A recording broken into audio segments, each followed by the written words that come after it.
Salutations. Welcome back to Inspiration and Insight with Joe, as we shall begin, as we do every day, bowing our heads in prayer.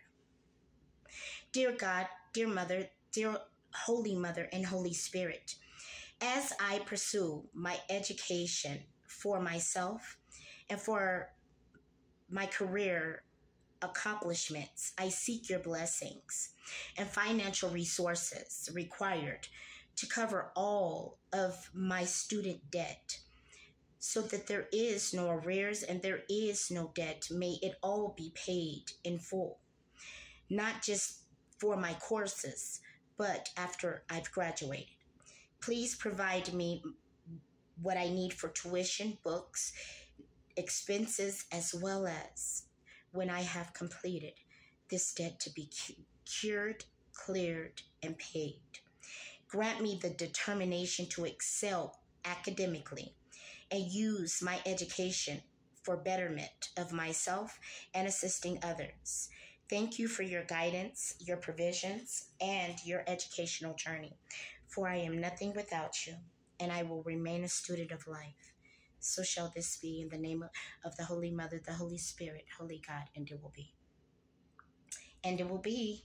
Today's good word is Proverbs chapter 1, verse 7, and it says, "The fear of the Lord is the beginning of knowledge. Fools despise wisdom and instruction." God is having me naturally cover this verse because we are coming to a place where the truth is prevalent. And again, to be a believer in God means that you are willing to revise, to reproof, to renew. Because if not, then there is no way to restore or to rebuild. So it is mandatory that these things occur in your life, especially when you decide to put down the ways of the world and pick up the ways of God. It does not mean you're perfect. It does not mean that you do not make mistakes. It does not mean that you are not a sinner. It means that your sins of past have become forgiven and that you've taken an acknowledgement and a good faith and effort in order to try to, and not in order to try, but in order to do better and to be a servant, if that is your choice, of the holy.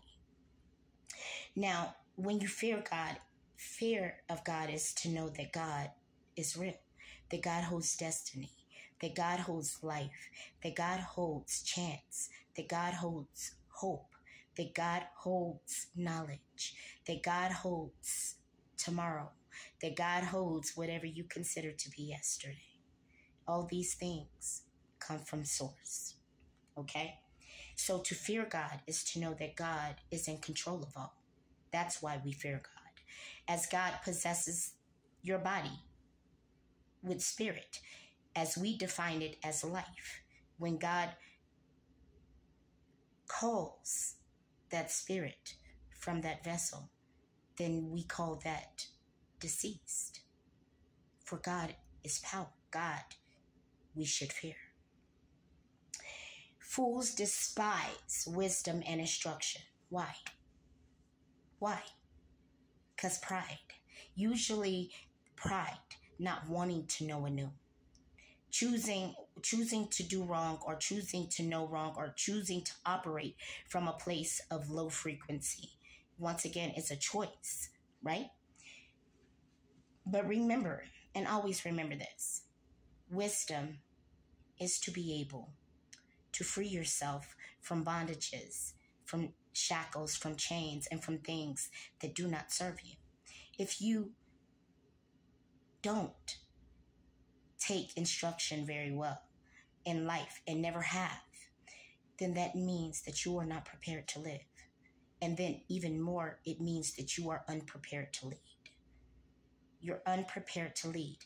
Every leader in this world has followed. Every professor was once a student. So that is the same as it pertains to God. You are a student, and God is always teacher. Fear also not knowing. Because if God shuns or turns head, then that means that leaves you in the unknowing. It leaves you in a space, as we call it, purgatory, where there is no growth, but there is no recession either. There's just a plateau. So I hope that this provides insight to someone somewhere. And again, the key to love and to salvation is, again, loving self. For if you do not love you, you cannot ask for anyone else to. Thank you again for allowing me to share with you. Goodbye, good riddance, says the good Lord. Remember, I speak and not preach. And again, thanks.